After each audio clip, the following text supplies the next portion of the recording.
My basement always had 6 steps. But last night there were 15, and they didn't end. Something was waiting at the bottom, something that remembers what I tried to forget. Disclaimer: this story is a work of fiction created to entertain and engage viewers who enjoy suspenseful and creepy storytelling. It is not based on real events. Viewer discretion is advised. You ever get that feeling something's off in your own house? Like a shadow too long, a sound that doesn't belong, or a door that seems a little too closed? That's what I felt the moment I opened the basement door last night. Just that odd, electric pull of something being wrong. And no matter how many times I blinked, counted the steps, or tried to convince myself otherwise, something had changed. It started as just another boring evening.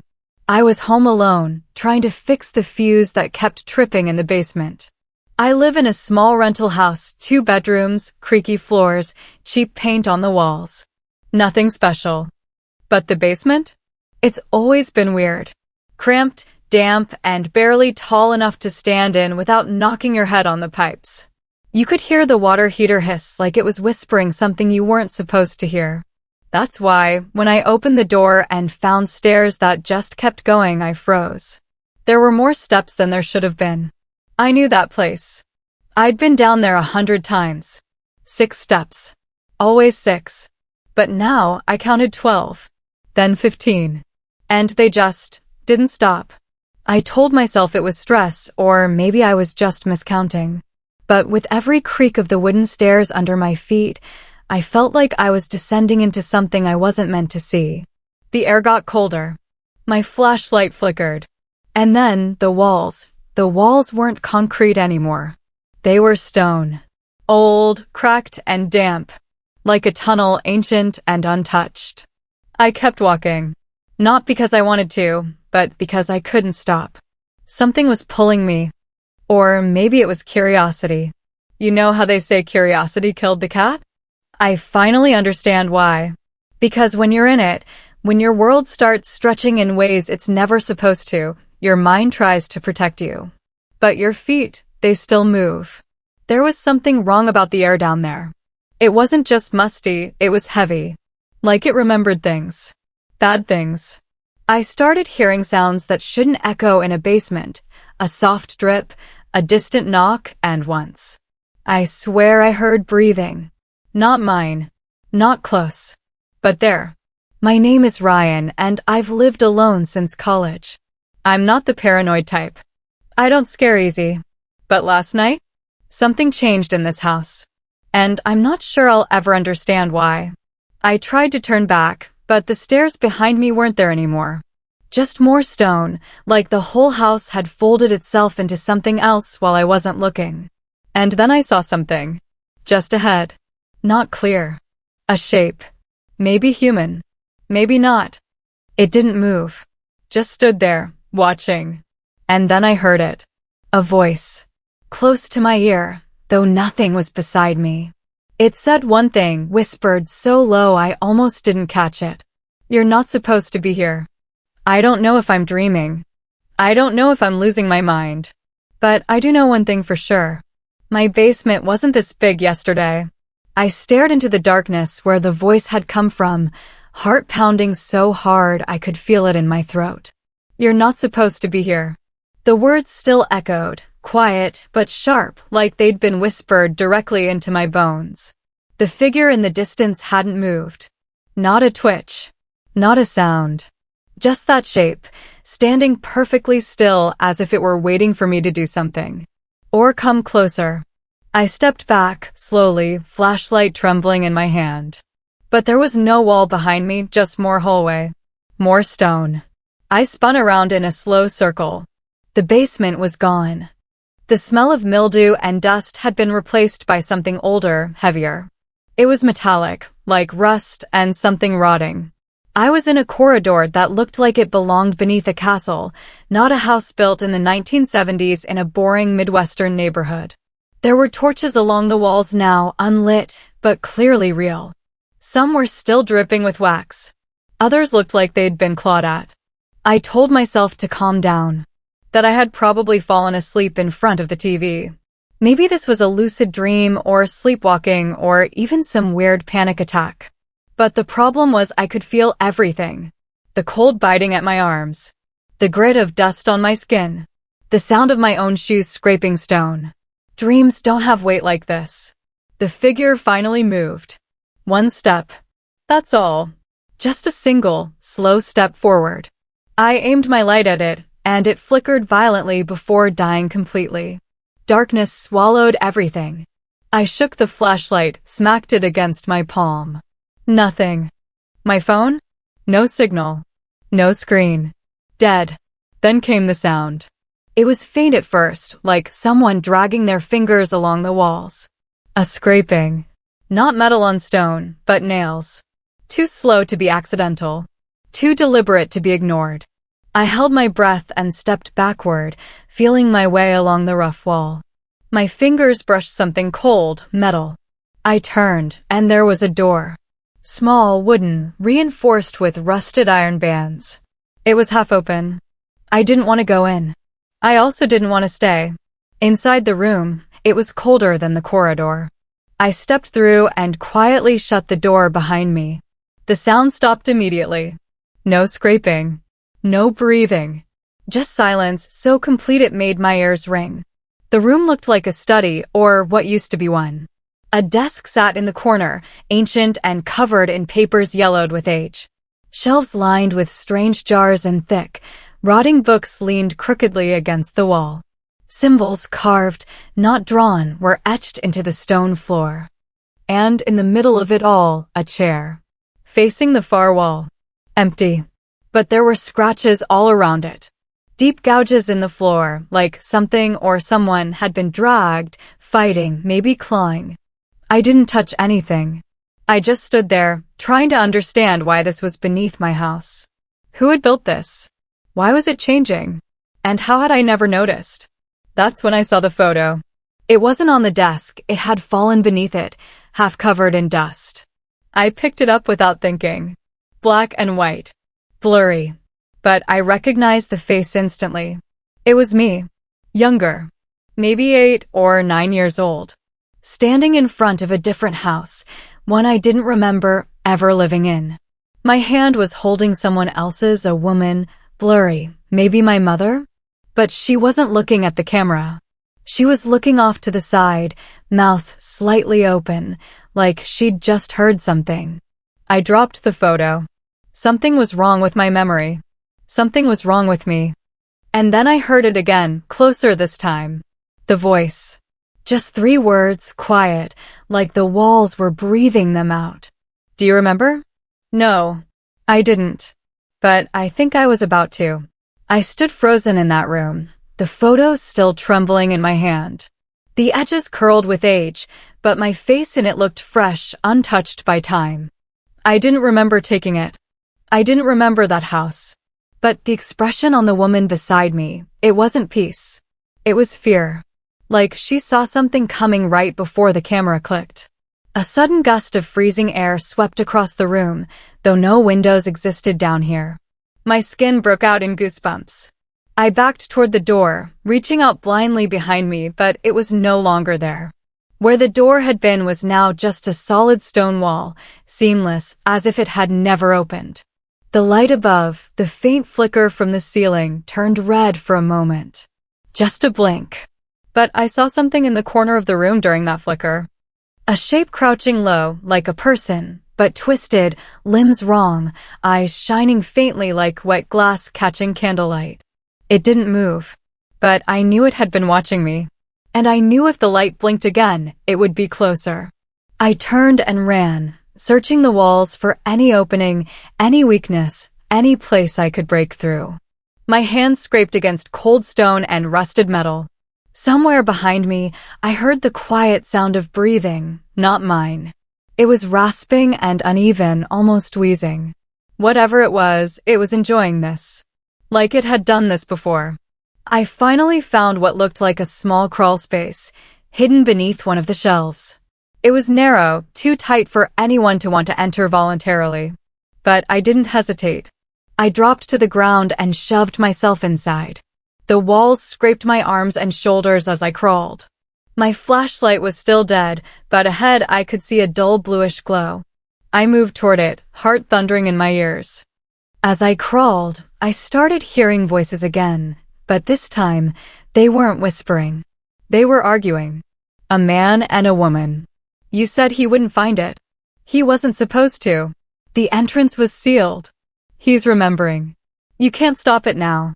The voices echoed all around me, as if the stone itself were speaking.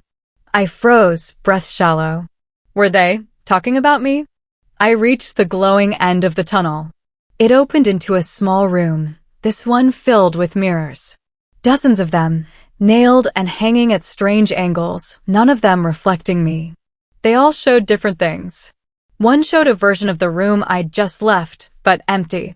Another showed a child, sitting on the floor, rocking back and forth, whispering something too quiet to hear. In the third mirror, I saw the woman from the photo. She was in a hospital gown, strapped to a bed, her mouth open in a silent scream. That's when I started hearing the scratching again.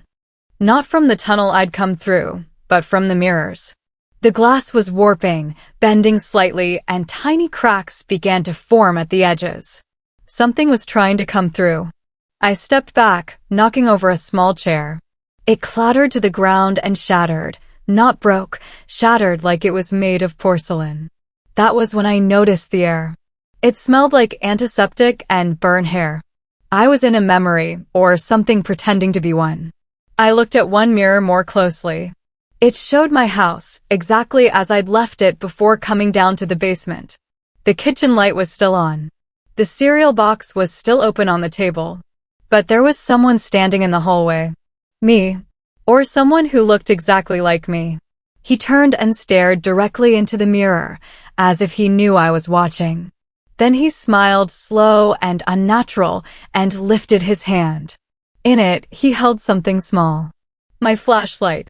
The glass cracked hard, a jagged line racing across the mirror's surface.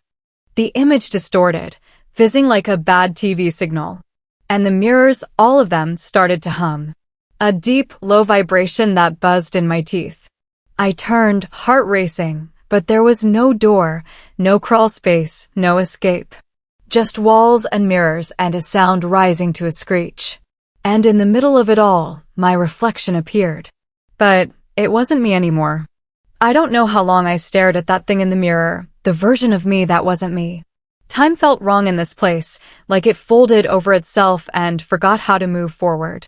The hum vibrating through the mirrors grew louder, rising into a pressure that pushed behind my eyes. My knees buckled. I clutched my head and fell to the ground.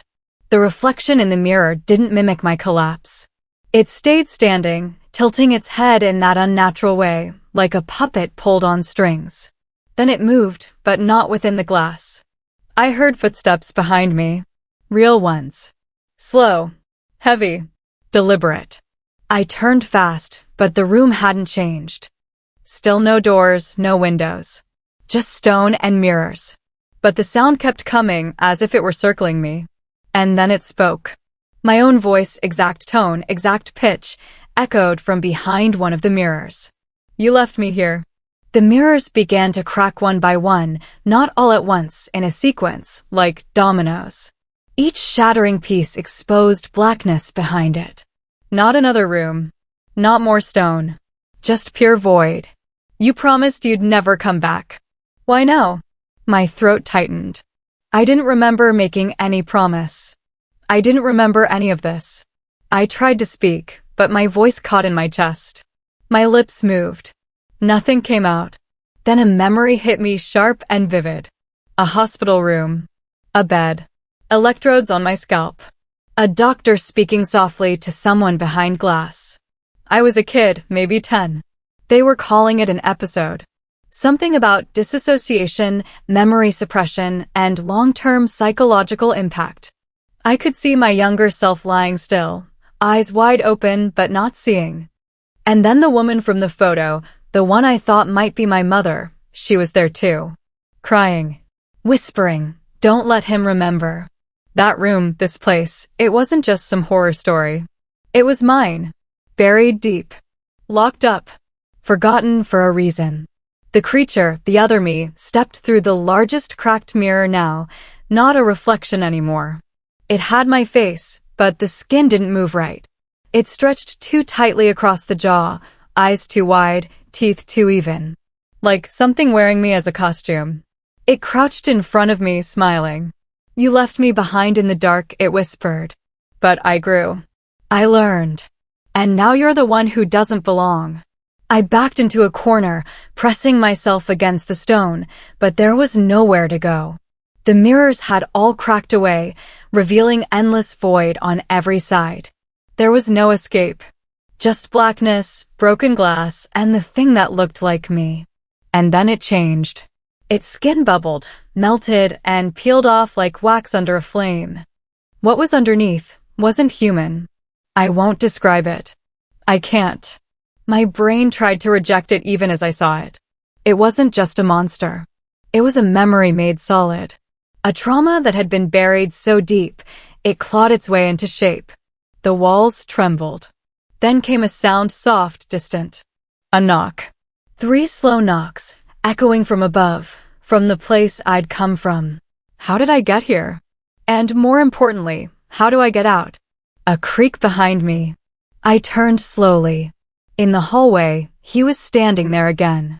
The other me. Except this time, he wasn't smiling. He was crying. And behind him, the house began to shift. Like it was waking up. What would you do in this situation? Do you think the protagonist will survive? The house was breathing. I could hear the creak of floorboards not from movement, but from the walls themselves, expanding and contracting like lungs. The air smelled of dust, mold, and something beneath it all, something metallic. The other me, the one crying in the hallway, stood motionless. Tears streamed down his face, but his eyes never blinked. He looked hollow, like he wasn't just sad, but broken beyond repair. I took a step toward him. The floor groaned under my weight, louder than it should have. The house didn't like me moving. I could feel it now, the way it pulsed around me, the way the wallpaper twitched ever so slightly, like skin. "Who are you?" I whispered. He lifted his eyes.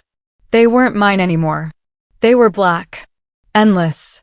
"You left me here," he said again, but softer now. Not angry. Just tired. And then the walls split. Right down the middle of the hallway, a jagged crack tore through the house like an earthquake, opening a chasm that spilled out not earth, but memories. Images. Flickers of my childhood. My mother sobbing at a kitchen table.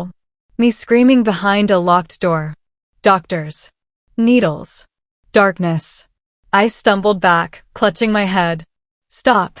Please stop." But the house didn't stop. It fed on it, on the fear, the pain. The hallway twisted, bending impossibly to the left. I turned, trying to run, but the floor shifted like liquid beneath me. I fell, slammed against the wall. Hands reached out from the wallpaper, small, childlike hands, pulling at my clothes, my skin, my thoughts. I screamed and pushed away. My flashlight, it was still in my pocket. Broken, but the glass edge was sharp. I grabbed it and slashed wildly at the hands. The wall screamed. Yes, the wall screamed. A long human wail, like whatever lived inside the house could feel it. "You can't hurt it," said the other me. "It's not just the house. It's you. It's always been you." And then he lunged. I barely had time to block him. He was stronger than he looked, wild, desperate. We crashed through the hallway, into a room filled with broken mirrors. He threw me against the wall, my head smacking hard enough to blur my vision. "You forgot what you did," he growled. But I didn't. I lived it every day while you walked away and played normal. "What did I do?" I gasped. He smiled, but it was twisted. "You locked it away." Me. The pain. The truth. "You buried me in this place." I understood then. He wasn't just a monster. He wasn't some ghost or demon. He was everything I'd refused to face. All the trauma. All the guilt. The fear I pretended didn't exist. And now he wanted out. I staggered to my feet. The house groaned again, louder this time, like it was choosing sides. I didn't know, I said. I didn't remember. Liar. He ran at me. I didn't think, I just reacted. I ducked, grabbed a broken piece of mirror, and drove it into his side. He screamed not just in pain, but in anguish. His face shifted, my face. A child's face. My younger self. All flickering through like a strobe light, glitching between who he was and who I used to be. You can't kill me, he whispered, collapsing. I am you. I knelt beside him, shaking, crying now too. Then we ended together. I wrapped my arms around him. He didn't resist. And the house began to fall apart. The walls shook violently, chunks of ceiling dropping.